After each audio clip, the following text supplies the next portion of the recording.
Hey guys, welcome back to another episode of Cook Your Way Through Life with me, Chef Drake. And today's chef tip or trick is a very easy one, very quick one, but it's all about cooking your vegetables, roasting them off, and making sure that you are cooking them at the same rate and speed. Now, I recently just did an episode on the Buddha bowl, and with the Buddha bowl, I used tofu and sweet potatoes that I roasted off in the oven.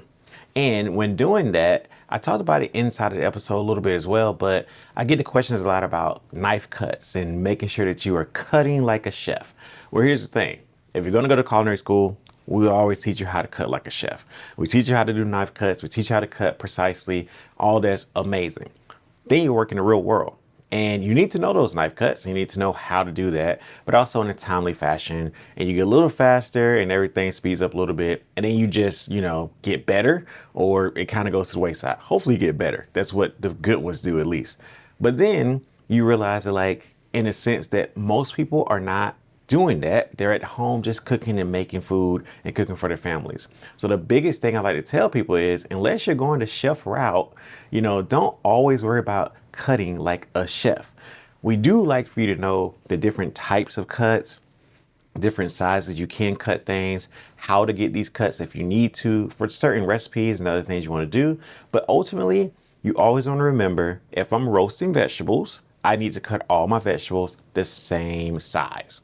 If you have a potato that's this big and a potato that's this big on the same tray going into the oven, these two are not going to cook at the same rate. That's the most important thing.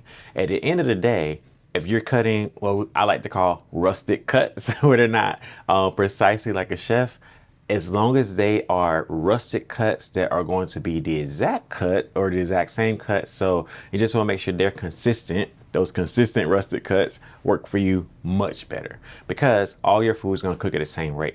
When I did the sweet potatoes, it wasn't about making sure they were precisely small cubes. It was really just about they were the same size. So the heat's going to cook them at the same rate. And that's what I really like for people to get into their heads and really start doing, because getting consistent cuts is already hard enough.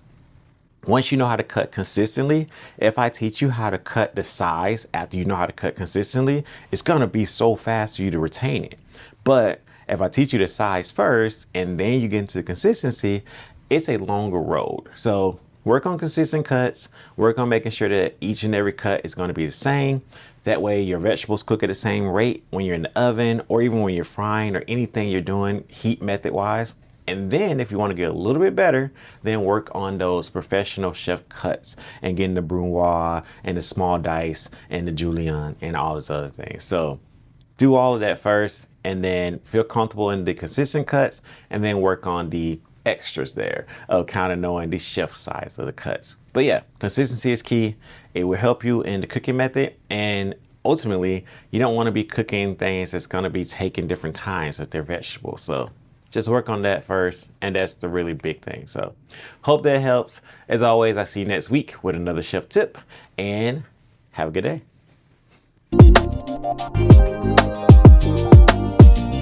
For watching today's episode. I hope you enjoyed it and maybe even learned something.